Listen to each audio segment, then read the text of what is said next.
एक साहब हैं, एक्स मुस्लिम तशरीफ लाए हैं। जी।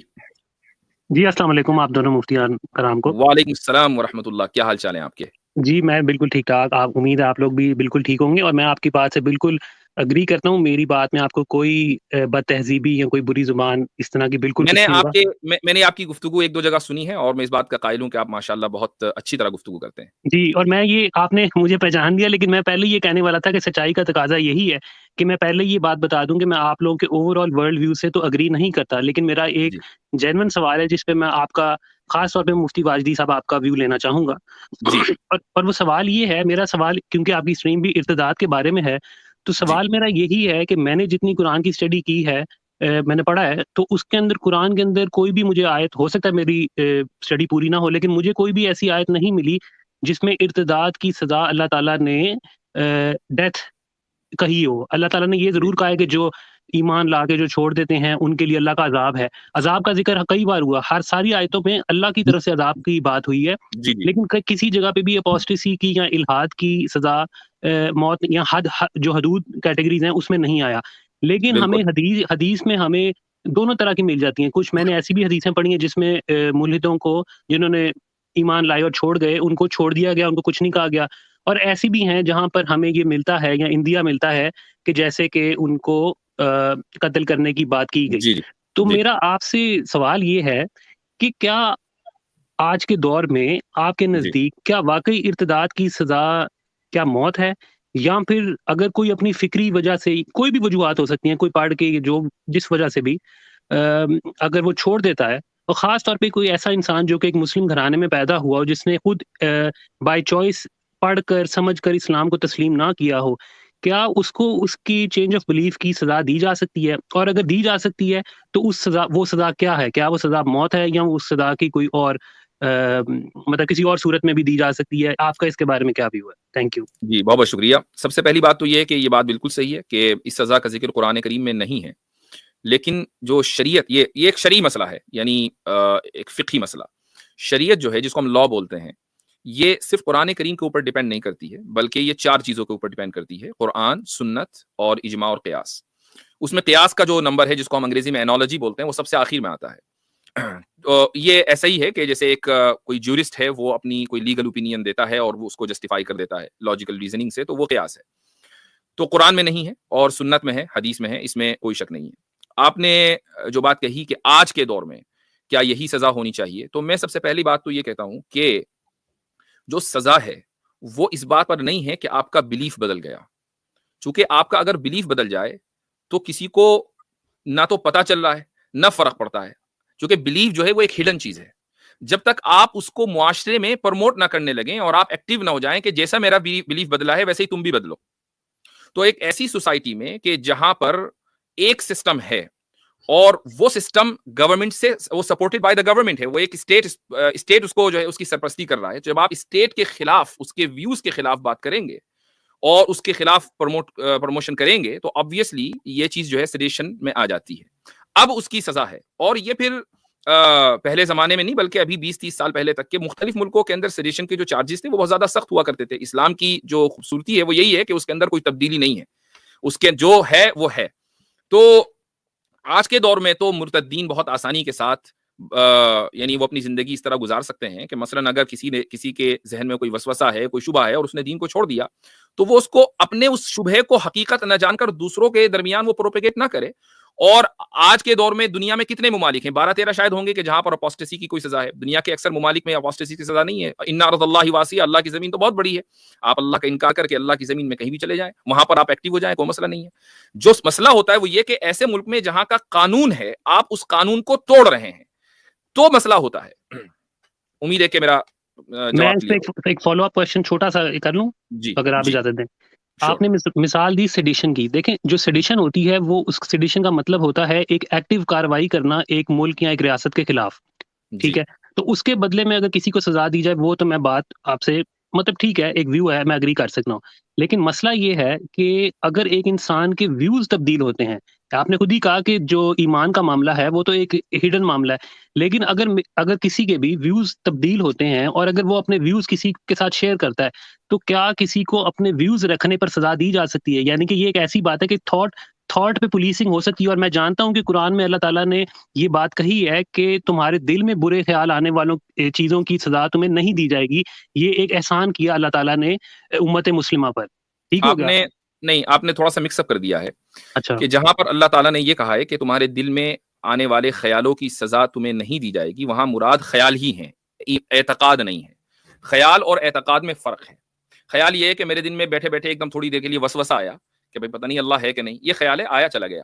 और एक ये कि मैं उस पर फ़र्म बिलीव करने लगूँ, ये एतक़ाद है, ये ख़याल नहीं है। दोनों में बड़ा फ़र्क है।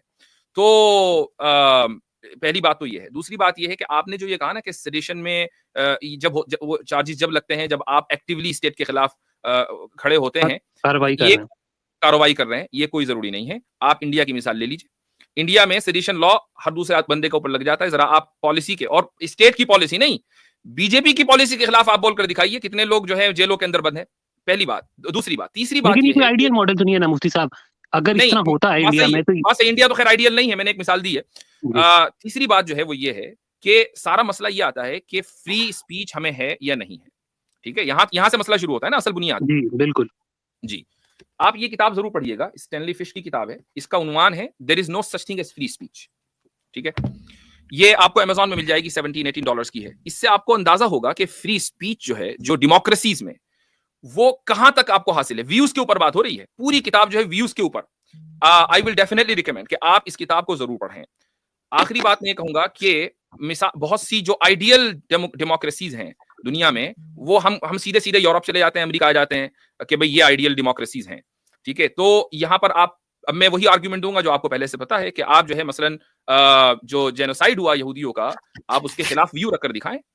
आप उसके खिलाफ क्या एक्टिव होंगे? कुछ नहीं कर सकते आप, ज़्यादा से ज़्यादा एक व्यू तो रखेंगे ना। एक और मिसाल आपको दूँगा मैं। आज के दौर में हालाँकि यानी कोरोना वैक्सीन है। कोरोना वैक्सीन के खिलाफ आप ज़रा सोशल मीडिया पर लिखकर दिखाइए, आपको कोई फ्री स्पीच हासिल नहीं है। भई एक नहीं, लेकिन उसकी सज़ा तो नहीं है ना? कोरोना के अमेरिका खिलाफ अगर में कोई बोलता है उसकी सज़ा तो नहीं है ना मुफ्ती साहब? आपको आपको कैंसल आउट कर दिया गया, आपको शेम आपकी जॉब्स ली जा रही हैं, आप काम ठीक है, नहीं कर सकते अगर आप ठीक है। तो वैक्सीन नहीं लगवाएँगे। फॉरगेट अबाउट वैक्सीनेशन उसके बोलना छोड़िए, आप अगर वैक्सीन नहीं लगवाएँगे तो आपको जो है भूखा मार दिया जाएगा। तो ये सज़ा नहीं है। नहीं, लेकिन अगर अगर मुल्हिद मुल्हिद लोगों को अगर मुसलमान कैंसल कर देते मैं हैं तो इट्स मैं फाइन, ये उनका एक मैं प्रेरोगेटिव है। मैं लेकिन बात कर रहा हूँ स्टोइक साहब फ्री जी, जी। स्पीच की।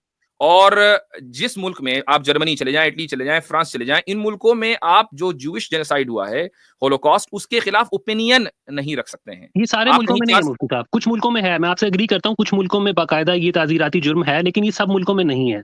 नहीं, ये तो सब मैंने नहीं कहा सब मुल्कों में। मैंने उन जी, मुल्कों के बारे में कहा कि जहाँ आइडियल डेमोक्रेसीज़ हैं, दुनिया मानती है कि आइडियल, इंडिया को छोड़ दीजिए, आइडियल डेमोक्रेसी जिनको दुनिया में कहा जाता है, वहाँ पर 6-6, 5-5, 4-4 साल की सज़ाएँ हैं।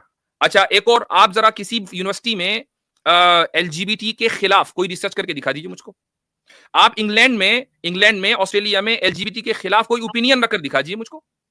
लेकिन मुफ्ती साहब मैं आपसे एग्री अगर कर भी जाऊँ तो इनमें से किसी भी जुर्म की अगर किसी मुल्क में वो जुर्म है भी, तो किसी भी मुल्क में इसकी हद की सज़ा या फिर कैपिटल पनिशमेंट नहीं है।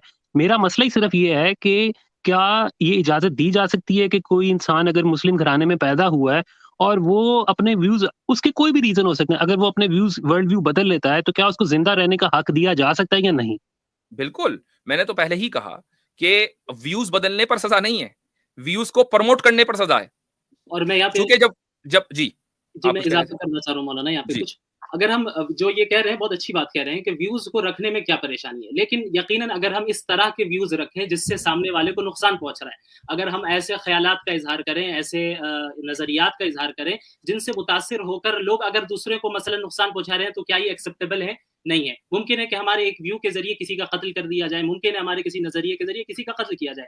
तो नहीं, इस लेकिन अगर ऐसी कोई इस्लाम छोड़ता है तो उसके व्यू हमको से बोलने दीजिए, हमको बोलने ठीक दीजिए, एक ठीक बात ठीक है, बात मुकम्मल ठीक। कर लें वो। मैं ओके, इस ओके। पॉइंट आ नहीं रहा हूँ मतलब आने ही वाला हूँ। तो ये ऐसे व्यू को प्रमोट करने से मना किया जाएगा। क्यों मना किया जाएगा? क्योंकि ऐसे व्यू की वजह से दूसरे की जान जा रही है। और जब एक इंसान इस्लाम को छोड़ दे रहा है, तो इस्लाम को छोड़ने के बाद जब वो अपने आप के हिसाब से व्यू हमारे नज़दीक वो व्यू नहीं है, जैसा कि मौलाना ने बताया कि ख़याल और अक़ीदे में फ़र्क है। तो वो जब उसे प्रमोट कर रहा है, तो उससे मुतासिर होकर एक बड़ी तादाद भी दीन ए हक़ से फिर सकती है और जिनकी सज़ा हमेशा हमेश जहन्नम में जलना है। लिहाज़ा जब एक व्यू को बताने के लिए, एक व्यू से अगर किसी का कत्ल हो जा रहा है, ये इतना संगीन जुर्म है, ऐसे व्यू को रोका जाएगा, ऐसे व्यू को बयान करने से, प्रोपेगेट करने से रोका जाएगा। तो एक ऐसा व्यू जिससे हजारों और लाखों इंसान जहन्नम में जा सकते हैं, ये कत्ल से ज्यादा संगीन है। इस वजह से इस पर हद नाफिज करना बहुत जरूरी है, क्योंकि हमारा अकीदा फैक्ट है, यानी ये कोई थ्योरी अच्छा, नहीं है। एक चीज ये भी, बहुत बहुत अच्छी बात कही आपने। और स्टोइक साहब, थोड़ा सा आप जिस जगह से आते हैं ना, वहां एक वाकई मसला है, और हम जिस जगह से आते हैं वहां भी एक मसला है। ये मसले हैं मॉब लिंचिंग के। जब मॉब लिंचिंग होती है, यानी पब्लिक जब कोई लॉ अपने हाथ में ले लेती है, तो फिर सवाल लॉ के बारे में किया जाता है, जबकि सवाल लॉ एंड ऑर्डर के बारे में किया जाना चाहिए। तो आपके यहाँ जो सियालकोट में वाकया हुआ, या हमारे यहाँ इंडिया में दिन रात मॉब लिंचिंग होती रहती है मुसलमानों की, तो क्वेश्चन फिर कहां होता है? मजहब के ऊपर चला जाता है।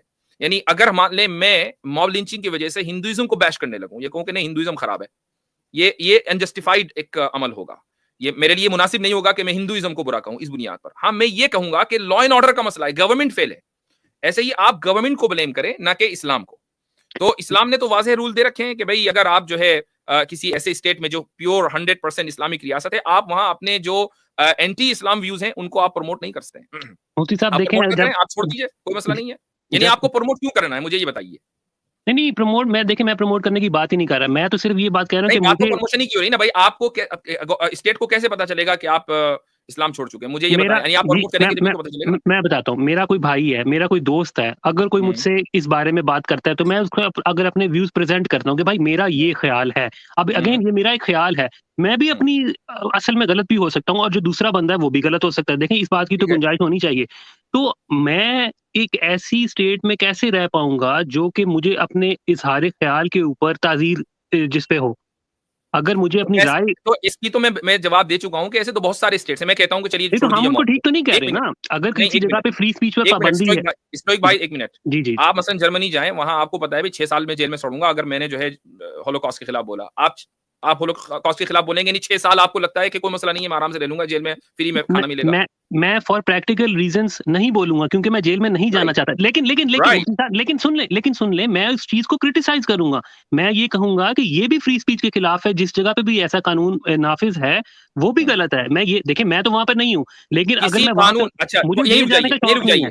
इसी तरह मैं इस्लामी सल्तनत में कभी भी सामने नहीं आऊंगा। नहीं रुझाइए। आपको मसलन आप मुर्तद नहीं हुए, आप अपनी जो व्यूज हैं वो प्रमोट नहीं कर रहे हैं। एक मुसलमान है, मसलन एक स्कॉलर है, जावेद अहमद गामदी साहब हैं, उनकी मिसाल ले लेते हैं। जावेद अहमद गामदी साहब जो है वो इर्तिदाद की सजा के खिलाफ हैं, जहां तक मैं जानता हूं। जी बिल्कुल।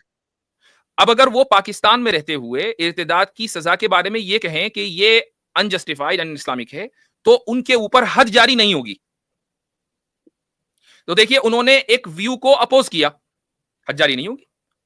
वो मसला ये नहीं है। आप जानते हैं कि वो भी मजबूरी से बाहर रह रहे हैं पाकिस्तान, क्योंकि उनको भी डर है कि उनके खिलाफ लॉ एंड ऑर्डर का मसला है ना।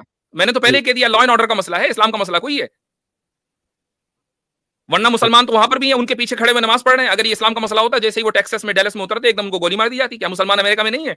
नहीं, लेकिन इतना आसान नहीं है ना मुफ्ती साहब। आप इस बात को और मैं आपको बताऊं कि जिस स्टेट में रह रहे हैं वहां पर आप जो है जिस तरीके से आप बीड़ी सिगरेट खरीदते हैं उसी तरह गन मिलती है वहां पे। जी मुझे पता है, लेकिन मुफ्ती साहब बाहर लोग इतना इस तरह नहीं है, पाकिस्तान सियालकोट जैसा माहौल नहीं है ना अमेरिका में। अदरवाइज एग्जैक्टली, इसका मतलब ये लॉ एंड ऑर्डर का मसला है, रिलीजन का मसला नहीं है। आपने खुद एतराफ कर लिया इस चीज का। मैंने मॉब लिंचिंग की तो बात ही नहीं की थी। मैंने तो कहा था कि स्टेट क्या सजा दे सकती है या नहीं दे सकती। मेरा तो शुरू से ये वो सवाल था। मैंने तो मॉब लिंचिंग का जिक्र भी नहीं किया। जावेद अहमद गामिदी के ताल्लुक से बात की कि नहीं वो इसलिए डर के रह रहे हैं, तो वो इस्लाम से डर के नहीं रह रहे हैं, वो लॉ एंड ऑर्डर के मसले की वजह से रह रहे हैं। मैंने उसका जवाब दिया। आप जो है, यानी आप अपने व्यू को, मसलन आप किसी सजा के खिलाफ हैं और उसके बारे में आपकी दलील, आप दलील दीजिए, उस पर आपको कोई सजा नहीं मिलेगी। यही बात है ना कि इस चीज को समझा नहीं जाता। मैंने आपसे एक सिंपल सा सवाल किया, चलिए आपका व्यू है, आपने अपने दोस्त को बता दिया, आपने अपने भाई को बता दिया, मेरा व्यू ये है, उस पर आपको सजा नहीं मिलनी। आपको सजा मिलेगी उसके प्रमोशन के ऊपर। आपको प्रमोट क्यों करना अपना व्यू? मुझे तो वो ये कहा जा सकता है ना कि मैंने अगर अपने भाई से बात की, अपने दोस्त से बात की, तो ये भी मैं प्रमोट कर रहा हूँ, मैं उनको भी कायल करने की कोशिश कर रहा हूँ। इसको भी लिया जा सकता है कि ये प्रमोशन है। तो आप प्रमोट करना चाहते हैं या नहीं चाहते? आप प्रमोशन की कहां पे वो उसको डिफाइन कैसे करेंगे कि क्या चीज प्रमोशन है और क्या चीज प्रमोशन नहीं है? ये तो मेरा बात करने प्रमोशन हो जाएगा। ये मैं डिफाइन नहीं करूंगा, ये स्टेट डिफाइन करेगा, ये कोर्ट डिफाइन करेगी कि क्या चीज प्रमोशन है और क्या चीज प्रमोशन नहीं है।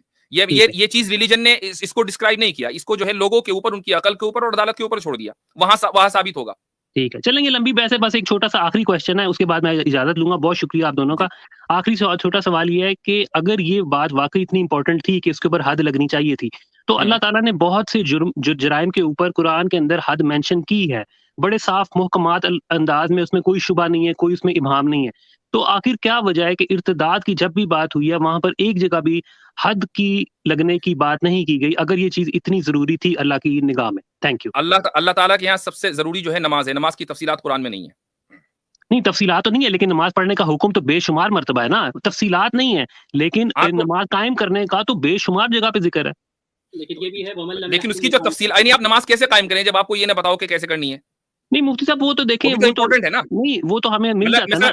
मिसाल मैं एक मिसाल देता हूँ आपको। आपने कभी कुरान में अकीमुस सलाह है, अब मैं काम करता हूँ उल्टा लटक जाता हूँ, ये मेरी इकामत सलाह है, तो आपकी नमाज कबूल कोई होगी? भाई उल्टा लटक के कोई कबूल होगी? आपको उसी तरह पढ़नी है। तवातुर से मिल गई ना हमें, नमाज तो तवातुर से मिल गई। एग्जैक्टली यही जिस तवातुर को आप तवातुर कह रहे हैं उसी को इजमा भी कहा जाता है। तो जो अपोस्टेसी की सजा है वो इजमा है, यानी हदीस भी है उसमें, उसकी बुनियाद हदीस है, लेकिन वो खबरें वाहिद है। उसपे भी चार फुकाहे कराम का इख्तिलाफ है, चारों से एक बात पे नहीं करते। चारों फुकाहा का इस पर इत्तेफाक है, चारों फुकाहा का। हनफी मजहब के अंदर तौबा की गुंजाइश है, जबकि दूसरे मज़ाहिब के अंदर तौबा की गुंजाइश नहीं है। ये डिटेल में इख्तिलाफ हुआ, सजा सबके नजदीक बराबर है, डिटेल में इख्तिलाफ है। नहीं, इख्तिलाफ तो फिर भी है ना उनकी राय में, इसमें इजमा नहीं आप कह सकते। तो मेरे भाई नमाज में रफ़े देन करना नहीं करना इख्तिलाफ तो उसमें भी है, बिल्कुल है, कोई फर्क नहीं पड़ता। देखिए डिटेल में इख्तिलाफ हो सकता है, लेकिन सजा क्या है इसमें सबका इजमा है, और इसी को हम तवातुर की एक शक्ल बोलते हैं। इसमें क्या मसला है? और ये तो हदीस से साबित है। जब बहुत बहुत शुक्रिया। फैसला आप थोड़ा सा दूसरों को मौका दीजिए। बस आखिरी फाइनल कमेंट मेरा, फैसला फिर यही हुआ कि इर्तिदाद की सजा फिर मौत ही, अब हम कुछ नहीं कर सकते इसके बारे में। हाँ, मैं आपके लिए माजरत खा हूं, मैं आपको रिलीफ नहीं दे सकता। बहुत शुक्रिया मुफ्ती साहब, very nice talking to you, thank you. चले, बहुत शुक्रिया।